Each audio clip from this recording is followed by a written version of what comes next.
तो ये है प्रोनाउन। प्रोनाउन यानी प्रोनाउन जो है वो नाउन के प्लेस पर आता है, नाउन के हिसाब से आता है। ये हुई इसकी डेफिनेशन। अब प्रोनाउन कितने प्रकार के होते हैं, क्योंकि प्रोनाउन प्रयोग तो होता है नाउन के हिसाब से, लेकिन उस कितने प्रकार में होता है, कितने रूप में होता है, उसको जानने के लिए हमको देखना होगा the type of pronoun. Pronoun कितने प्रकार के होते हैं, तो कुल लगभग 9 प्रकार के, 9, ठीक है, 9 टाइप्स ऑफ प्रोनाउन।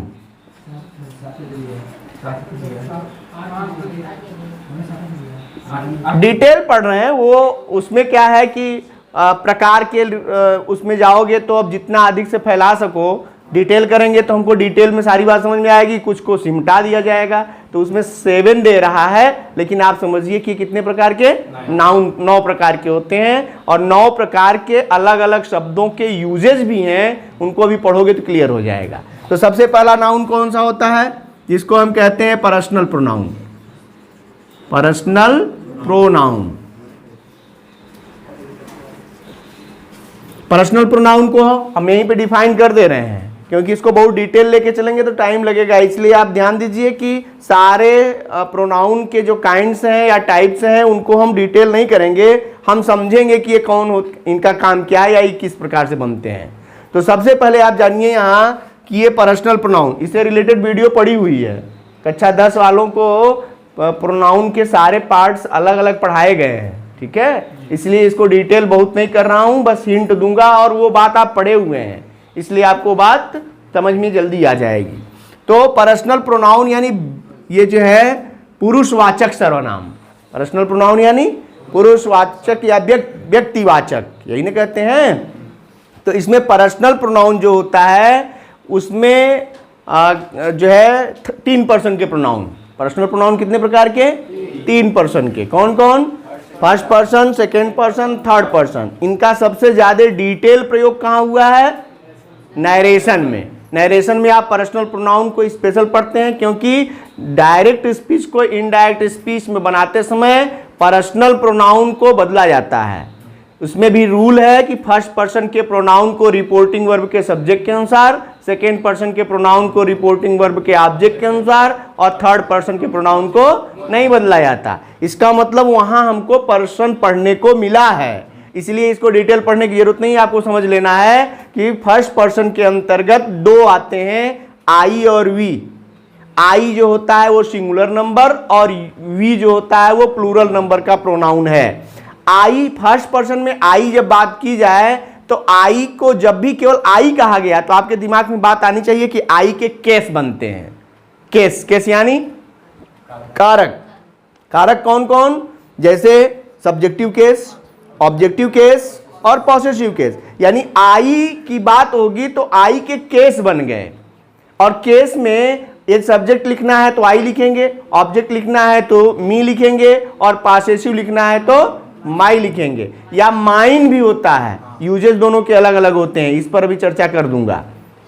और कभी कभी सेल्फ बनाने के लिए आता है, जिसको हम अभी पढ़ेंगे। इसमें वो सेल्फ से बनता है एम्फैटिक प्रोनाउन और क्या कहते हैं उसको, रिफ्लेक्सिव प्रोनाउन। रिफ्लेक्सिव यानी निजवाचक सर्वनाम और एम्फैटिक माने दृढ़ता सूचक सर्वनाम। ये सेल्फ केस से बनते हैं। जैसे आई के साथ सेल्फ जोड़ेंगे तो क्या होगा, माई सेल्फ। पॉसेसिव केस के साथ सेल्फ जुड़ जाता है। अब उसमें भी सेल्फ जोड़ने का तरीका है, कंफ्यूजन जहां गलतियां होती हैं वो ये है कि फर्स्ट पर्सन और सेकेंड पर्सन के प्रोनाउन का जब हम सेल्फ बनाते हैं या वो एम्फैटिक प्रोनाउन और रिफ्लेक्सिव प्रोनाउन तैयार करते हैं सेल्फ लगाकर, तो फर्स्ट पर्सन और सेकंड पर्सन के प्रोनाउन के पॉसेसिव के साथ लगता है। यानी आई का माई सेल्फ, वी का आवर सेल्फ, आवर सेल्व्स, क्योंकि बहुवचन में सेल्व्स और सिंगुलर नंबर में सेल्फ का प्रयोग होता है। उसके बाद एक चीज और कि सेकंड पर्सन के प्रोनाउन में जैसे जाएंगे तो यू होता है ना, तो यू एक व्यक्ति के लिए भी प्रयोग होता है और एक से अधिक के लिए भी प्रयोग होता है। यू एक के लिए प्रयोग होगा तो योर सेल्फ, और एक से अधिक के लिए बात हो रही हो तो योर सेल्व्स का प्रयोग करते हैं। इतनी बात समझ में आ रही है आपको। इसके बाद जब थर्ड पर्सन में चलते हैं तो थर्ड पर्सन में आता है ही, सी, इट और दे। ये थर्ड पर्सन के प्रोनाउन है, लेकिन ये थर्ड पर्सन के प्रोनाउन को ध्यान ये देना है कि इसमें जब सेल्फ ऐड होता है तो ऑब्जेक्ट के साथ होता है। जैसे ही का सेल्फ बनाएंगे तो क्या होगा, हिम सेल्फ, हिज सेल्फ नहीं। और सी का बनाएंगे हर सेल्फ, इट का बनाएंगे इट सेल्फ ऑब्जेक्ट के साथ, और दे का बनाएंगे तो देम सेल्व्स, क्योंकि दे प्लूरल नंबर होता है। यानी यहां आपको ध्यान देना होगा कि सिंगुलर नंबर के लिए है तो सेल्फ और प्लूरल नंबर के लिए लगेगा तो सेल्व्स का प्रयोग किया जाता है। ठीक है, ये है आपका पर्सनल प्रोनाउन। ये पूरा चार्ट है पर्सनल प्रोनाउन का, आप इसको ध्यान से देख सकते हैं। फर्स्ट पर्सन, सेकेंड पर्सन और थर्ड पर्सन। यूज करते समय सावधानी क्या है, तो यूज करते समय सबसे इंपॉर्टेंट बात यह है कि जब भी कोई वाक्य आया है हमारे सामने, हालांकि आप पढ़ रहे हैं सेंटेक्स, तो सेंटेक्स में गलत दिया रहेगा, उसको सही करना होता है। और इसमें जानते हो आई के साथ जैसे यहां लिख दिया कि आई डू हिज वर्क, तो आप इसको बड़े आराम से समझ लेंगे कि आई के साथ हिज आएगा ही नहीं। क्यों? क्योंकि आई सब्जेक्ट है, इसका पॉसेसिव जब भी बनेगा तो क्या लगता है, अब ये सब्जेक्ट डोमिनेट करता है पूरे वाक्य को। प्रोनाउन यही है कि प्रोनाउन यदि एक जगह प्रयोग किया गया है तो पूरे वाक्य को डोमिनेट करता है, और उसे रिलेटेड यदि कहीं पॉसेसिव लगाना है, ऑब्जेक्ट लगाना है या सेल्फ लगाना है तो इसी के अनुसार अकॉर्डिंग टू द सब्जेक्ट या अकॉर्डिंग टू द प्रोनाउन चलना है। यही हमको सावधानी बरतनी है पर्सनल प्रोनाउन में। पर्सनल प्रोनाउन का सबसे पॉपुलर क्वेश्चन जो परीक्षा में पूछा जाता है वो जानते हो क्या है, वन शुड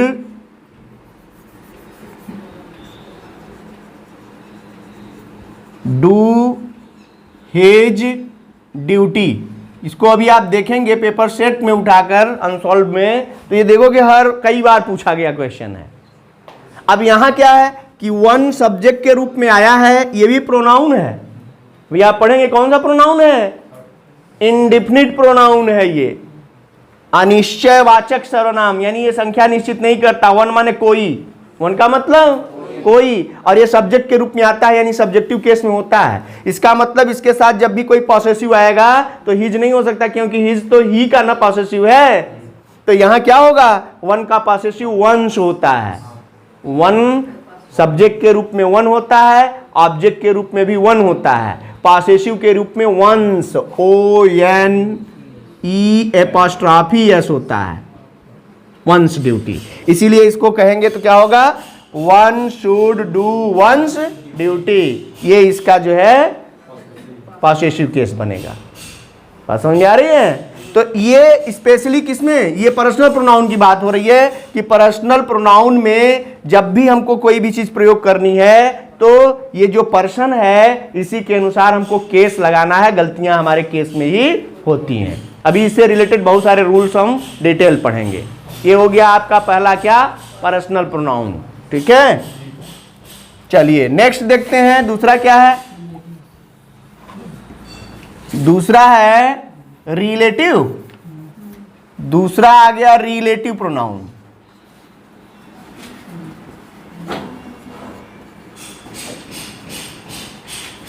रिलेटिव प्रोनाउन माने होता है संबंध सूचक या संबंधवाचक सर्वनाम। बात समझ में आ रही है? तो ये संबंध किसका बताता है, तो संबंध बताने के लिए जैसे रिलेटिव प्रोनाउन, और इसी के साथ हम इंट्रोगेटिव ले लेते हैं, ज्यादा क्लियर हो जाएगा। तीसरा भी ले लो, इसी में इंट्रोगेटिव प्रोनाउन। इसको दोनों को जब एक साथ लोगे तो ये ज्यादा जल्दी क्लियर होगा। देखो रिलेटिव और इंट्रोगेटिव प्रोनाउन में आपसी संबंध है। संबंध क्या है कि जो इंट्रोगेटिव प्रोनाउन इसलिए मैं पहले ले लिया क्योंकि प्रश्नवाचक सर्वनाम आप जानते हैं कि इंट्रोगेटिव जो वर्ड होते हैं जिनको हम इंट्रोगेटिव वर्ड के रूप में जानते हैं। इंट्रोगेटिव वर्ड को जानते हो ना, जैसे व्हाट हो गया, हु हो गया, हुम हो गया, हुज हो गया, विच हो गया। नहीं, वाई वो जो है इंट्रोगेटिव एडवर्ब होता है, वाई इसमें नहीं आता है, ध्यान देना है। व्हाट हो गया, हु हो गया, हुम हो गया, हुज हो गया। ठीक है, हु अब ऐसे समझ सकते हो इंट्रोगेटिव प्रोनाउन को, ऐसे समझ सकते हो कि तो व्हाट को ले लो, व्हाट क्या बताता है, किसके लिए आएगा, किस नाउन के लिए आएगा। व्हाट एक प्रोनाउन है, पॉइंट इज दिस। इसीलिए डिफिनेशन को अपने दिमाग में रखिए कि ये क्या है, इंट्रोगेटिव वर्ड है, तो ये प्रोनाउन भी हो सकता है, ये एडजेक्टिव भी हो सकता है, ये एडवर्ब भी हो सकता है। कैसे क्लियर करेंगे? शब्द एक प्रयोग के आधार पर उसका नामकरण होगा। यानी जब भी हम सेंटेक्स जब पढ़ रहे हैं, जब हम सेंटेक्स के रूप में पढ़ रहे हैं, तो आप ध्यान दीजिए कि अब ये व्हाट कोई इंट्रोगेटिव वर्ड नहीं है। व्हाट क्या है? इंट्रोगेटिव वर्ड के रूप में या तो इंट्रोगेटिव प्रोनाउन होगा, या इंट्रोगेटिव एडजेक्टिव होगा, या इंट्रोगेटिव एडवर्ब होगा। ये तीन तरह का हो सकता है। यानी इंट्रोगेटिव वर्ड जो पढ़ते रहे हो, वो इंट्रोगेटिव वर्ड तीन प्रकार के होते हैं, या तो प्रोनाउन होगा, या एडजेक्टिव होगा, या एडवर्ब होगा। इसीलिए यदि कोई इंट्रोगेटिव वर्ड नाउन के प्लेस पर आया है तो प्रोनाउन होगा। कोई भी इंट्रोगेटिव वर्ड यदि नाउन के साथ आया है तो एडजेक्टिव होगा। कोई भी इंट्रोगेटिव वर्ड यदि किसी वर्ब को डिफाइन कर रहा हो या वर्ब को मॉडिफाई कर रहा हो तो एडवर्ब हो जाएगा। जैसे व्हाई जो है, वो पूछने पर, भाई मैंने ये काम किया, आपने कहा आपने क्यों किया, तो ये करने को मॉडिफाई करता है। Why, where, when. इसीलिए ये सब क्या है, एडवर्ब के प्लेस पर। एडजेक्टिव भी बन सकते हैं, लेकिन ये एडजेक्टिव नहीं बनेंगे क्योंकि ये नाउन के साथ नहीं आएंगे। अब यहां देखना हमको है कि तब प्रोनाउन कौन कौन से हैं। यानी अब इंट्रोगेटिव वर्ड में आप पार्ट करके देखिए कि सारे इंट्रोगेटिव वर्ड जो है वो प्रोनाउन नहीं है। तो प्रोनाउन कौन कौन से इंट्रोगेटिव वर्ड बनते हैं? तो पहला तो हो गया व्हाट। व्हाट किसके प्लेस पर आता है? किसी वस्तु के प्लेस पर आता है। व्हाट माने क्या? व्हाट यानी क्या, किसी वस्तु को ही ना बताता है। तो किसी वस्तु के स्थान पर आया व्हाट, और किसी व्यक्ति के स्थान पर आता है हु। हु यानी कौन। और हु जब आ गया, हु आया, तो आप दिमाग में रख लीजिए कि हु अपने परिवार के साथ आ गया। हु का परिवार कौन है? अरे भाई, हु सब्जेक्ट है, और यदि कोई सब्जेक्ट आया तो उसका परिवार हो गया ऑब्जेक्ट और पॉसेसिव। अभी बताया ना कि सब्जेक्ट आया कि उसका परिवार आ गया। परिवार क्या है? तो उसका ऑब्जेक्ट और उसका पॉसेसिव केस भी बन जाएगा। इसका मतलब हु सब्जेक्ट है तो हु का ऑब्जेक्ट हुम, और हु का पॉसेसिव हुज। आपको इंट्रोगेटिव मिले? यानी अब ये व्हाट तो वस्तु के लिए, और हु, हुम और हुज व्यक्ति के लिए प्रयोग होने वाले सब्जेक्ट, ऑब्जेक्ट और पॉसेसिव। ये बात इसलिए बता रहा हूं क्योंकि अभी आगे आएगा कि यदि कहीं आपको ऑब्जेक्ट के रूप में हु को लिखना है तो हुम ही लिखेंगे, भले ही हु लिखना है। लेकिन यदि ऑब्जेक्ट के प्लेस पर लिखना है तो हुम लिखेंगे। हु लिखना है किसी पॉसेसिव प्लेस पर तो हु नहीं लिखेंगे, हुज ही लिखेंगे, क्योंकि इसकी भी केस चलती है। जैसे पैसिव वॉइस का पढ़ा ना रूल कि हु जब आता है सब्जेक्ट के प्लेस पर तो पैसिव वॉइस में हु को हम ऑब्जेक्ट बनाते हैं हुम में, बाई हुम के रूप में प्रयोग किया जाता है। बात समझ में आई? इसी तरह से अब ये हो गया है आपका व्हाट, हु, हुम, हुज। और इसमें ले लो विच। विच माने कौन सा, कौन सी, कौन से। ये भी किसी वस्तु के लिए आता है ना। तो इसका मतलब हो गया कि ये सब इंट्रोगेटिव वर्ड जो सामने आप देख रहे हैं, ये क्या बता रहे हैं? ये इंट्रोगेटिव प्रोनाउन है और किसी न किसी नाउन के प्लेस पर आते हैं। अब यहीं लगे हाथ हम ये भी क्लियर कर लें कि इंट्रोगेटिव प्रोनाउन और इंट्रोगेटिव एडजेक्टिव कब बनेगा, क्योंकि ये प्रोनाउन एडजेक्टिव भी बन सकता है। जैसे इसमें मुख्य एक वर्ड आया है विच। ये विच क्या है भाई? इंट्रोगेटिव प्रोनाउन है, लेकिन ये बन जाता है एडजेक्टिव भी। तो एडजेक्टिव और प्रोनाउन में अंतर क्या है? तो pronoun the word which is used in the place of noun, और adjective the word which qualifies noun और प्रोनाउन।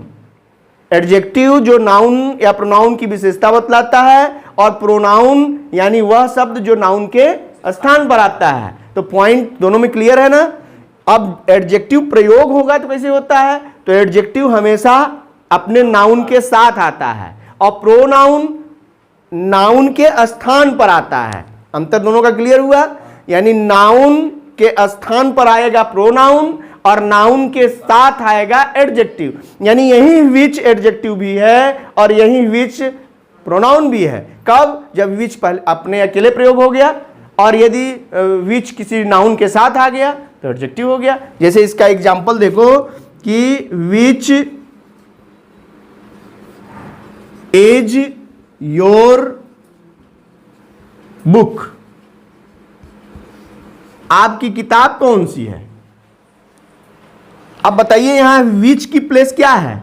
बुक के लिए आया है ये, और बुक क्या है? नाउन। नाउन के लिए आया हुआ शब्द क्या होता है? प्रोनाउन। नाउन के लिए आया हुआ शब्द प्रोनाउन। और यदि नाउन के साथ आ जाए तो, जैसे इसी को हम बना दें विच बुक इज योर्स। अब यहीं पर लगे हाथ, ये भी क्लियर कर लो कि यहां विच और विच में अंतर हो गया। ये हो गया प्रोनाउन और ये हो गया एडजेक्टिव। एडजेक्टिव क्यों हो गया? क्योंकि ये नाउन के साथ है। प्रोनाउन क्यों हो गया? क्योंकि ये नाउन के प्लेस पर है। इतनी बात क्लियर? अब इसी को देखना हो कि यहां योर्स आया, यहां योर क्यों आया। तो पासेसिव में जब आप देखेंगे तो पासेसिव केस बनती है तो उसमें दो वर्ड होते हैं, जैसे आई का माई और माइन, वी का आवर और आवर्स, यू का योर और योर्स, ही का हिज, हिज ही रहता है, हर, सी का हर और हर्स, इट का इट्स और इट्स ही रहता है, दे का देयर और देयर्स। इसका मतलब दो दो वर्ड पासेसिव में बन रहे हैं। तो हम कौन से वर्ड को कहां प्रयोग करें, ये बात यहां क्लियर करो कि योर्स जो होता है ये हमेशा अकेले प्रयोग होता है। यानी जब पासेसिव केस का प्रयोग करना हो विदाउट एनी नाउन, यानी नाउन न दिया हो, पासेसिव केस हमेशा किसके साथ होता है? पासेसिव केस हमेशा नाउन के साथ होता है। लेकिन यदि ऐसी कंडीशन हो सेंटेंस में कि नाउन नहीं दिया है और हमें पासेसिव लगाना है, तब क्या करेंगे?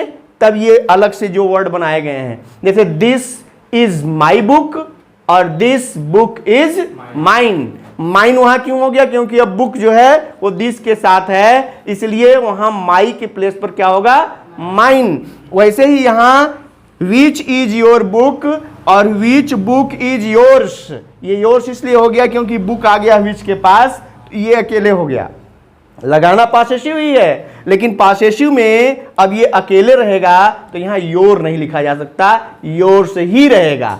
अब आप समझेंगे कि योर्स, अब आपके दिमाग में कंफ्यूजन करने के लिए क्या होगा कि योर्स यानी योर का प्लूरल नंबर हो गया। ऐसा नहीं है। योर्स का प्रयोग क्या है कि वो बिना नाउन का कोई पासेसिव प्रयोग करना है तो योर्स ही प्रयोग करेंगे। बात समझ में आ गई ना? अब इसके अलावा जैसे ये योर्स, अब गलती कहां, जैसे अभी एप्लीकेशन वाला एग्जाम दिए थे ना, एप्लीकेशन में आप योर लिखते हैं भाई, वहां जब लिखते हैं, ये क्लियर कर रहा हूं क्योंकि ये भी एग्जाम का ही क्वेश्चन बनेगा। और एग्जाम में आप जब आंसर लिखते हैं, एप्लीकेशन या कंप्लेंट लेटर लिखते हैं, तो लेटर लिखते समय आप जल्दबाजी में यदि आप योर्स की जगह योर लिखे तो आपका नंबर कट हुआ, क्योंकि ये क्या है? ग्रामर का रूल और स्पेशल सेंटेक्स के रूल में है ये। और आप यही गलती वहां दिखाएंगे करके कि हमको ये आता नहीं है, तो वो 10 नंबर के क्वेश्चन में एग्जामिनर आपका नंबर काट देगा।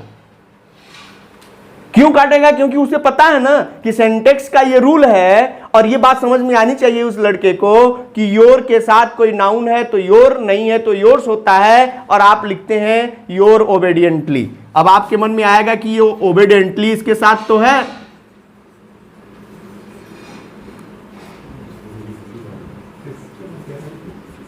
भाई योर ओबेडिएंटली आपको लगेगा कि सही तो है, क्योंकि योर के साथ यहां एक वर्ड आया हुआ है, लेकिन ये वर्ड नाउन नहीं है। एडजेक्टिव कैसे है? एडवर्ब ना है, ये क्या है? ये एडवर्ब है, इसलिए योर्स ही रहेगा। क्योंकि जब नाउन यहां रहेगा तब, क्योंकि नाउन का मतलब आप क्या समझ लेंगे कि अब जैसे इसमें एग्जांपल देखा है योर बुक, तो आपको लगा कि योर के बाद यहां कोई शब्द है तो यहां योर है, योर के बाद यहां कोई शब्द नहीं है तो योर्स है। यहां क्या है कि शब्द की बात नहीं है, यहां नाउन की बात है कि योर के बाद क्या नाउन है तो योर रहेगा, और नाउन नहीं है तो योर्स रहेगा। यहां नाउन नहीं है, ये क्या है? एडवर्ब है, इसलिए यहां योर्स ही होगा, योर नहीं हो सकता। बात क्लियर हुई? इतनी बात समझ आई ना? चलिए नेक्स्ट देखते हैं। अब देखो, हम इसी लगे हाथ हमने कहा था कि हम क्या देखने वाले हैं? Relative pronoun. यानी रिलेटिव प्रोनाउन क्या है? संबंध सूचक सर्वनाम। यही ना, या संबंधवाचक सर्वनाम। तो इसमें जो है ये जितना आप प्रोनाउन पढ़े हैं इंट्रोगेटिव प्रोनाउन, ये प्रोनाउन ही क्या बन जाते हैं, रिलेटिव प्रोनाउन। इसमें एक शब्द और बढ़ा लो, इसमें बढ़ जाएगा दैट। क्या बढ़ जाएगा, दैट बढ़ जाएगा। और ये रिलेटिव कैसे बनेंगे, यही इंट्रोगेटिव वर्ड क्या बन जाते हैं, रिलेटिव बन जाते हैं। कब रिलेटिव बनते हैं, ये भी आप पढ़े हैं, बस जहां पढ़े हैं वहां रिलेटिव के रूप में नहीं पढ़े थे, इसलिए आपका कॉन्सेप्ट अभी अधूरा है। आज उसको पूरा करो कि ये जो इंट्रोगेटिव वर्ड कंजक्शन बनते हैं वो कोई कंजक्शन नहीं होते, वो रिलेटिव ही होते हैं। यानी जो इंट्रोगेटिव वर्ड, जैसे आप नाउन क्लास बनाते हैं, एडजेक्टिव क्लास बनाते हैं, उसमें जो है हाँ यस कॉम्प्लेक्स सेंटेंस में, तो ये इंट्रोगेटिव वर्ड जब कंजक्शन बनते हैं, कंजक्शन कैसे बनते हैं, कोई इंट्रोगेटिव वर्ड जब इंट्रोगेटिव वर्ड के रूप में रहता है तो उसके साथ हेल्पिंग वर्ब लगता है, और वही इंट्रोगेटिव वर्ड जब बिना हेल्पिंग वर्ब का हो जाता है तो वो कंजक्शन बन जाता है। इसीलिए नारेशन के भी रूल में चले जाओ कि इंट्रोगेटिव वर्ड को जब जोड़ते हैं, सारा रूल मैं दोहरा रहा हूं यहां पर, ये दिमाग में अपने रखिए कि परीक्षा की एक क्वेश्चन है कि जितने इंट्रोगेटिव सेंटेंस को हम जोड़ते हैं इनडायरेक्ट बनाते समय रिपोर्टिंग वर्ब और रिपोर्टेड स्पीच को, तो यदि इंट्रोगेटिव सेंटेंस का कोई क्वेश्चन वर्ड होता है तो वही कंजक्शन बनाया जाता है। कंजक्शन बनाने के लिए क्या करना पड़ता है कि क्वेश्चन में क्वेश्चन वर्ड के साथ हेल्पिंग वर्ब होता है, और जब हम सेंटेंस को जोड़ते हैं तो हेल्पिंग वर्ब हटा देते हैं, वो कंजक्शन बन जाता है और कुछ करना नहीं पड़ता। और जो वाक्य जो है इंट्रोगेटिव में रहता है वो असर्टिव में बदल जाता है। पॉइंट समझ में आई? इसका मतलब कि ये जो इंट्रोगेटिव प्रोनाउन है ये सब क्या बन जाएंगे, relative in the case of conjunction. या ये कंजक्शन के केस में होंगे, रूप में होंगे, कंजक्शन के रूप में प्रयोग कर दिए गए तो ये क्या बन जाएंगे, यही रिलेटिव प्रोनाउन बन जाएंगे। उसमें दैट एक ठो अलग से जोड़ दिया गया। क्लियर हुई बात? जैसे कोई भी वाक्य लेकर के देखो कि I asked him who he was. क्या है, I asked him who he was, मैंने उससे पूछा कि वह कौन था या कौन है। हाँ समझ आई? काहे कौन है नहीं होगा का, कौन है तो भी ही वाज ही होगा ना, क्योंकि रूल तो ये भी है ना कि ये प्रिंसिपल क्लास पास्ट टेंस में तो सबऑर्डिनेट क्लास भी पास्ट टेंस में होता है, तो कौन है कहेंगे तो भी वहीं आएगा हु ही वाज। इसका मतलब ये जो हो गया ये इंट्रोगेटिव वर्ड के रूप में था, अब ये कंजक्शन बन गया और क्या हो गया, रिलेटिव प्रोनाउन बन गया। समझ में आई? तो ये जितने इंट्रोगेटिव वर्ड हैं वो सब क्या बन जाएंगे, रिलेटिव प्रोनाउन।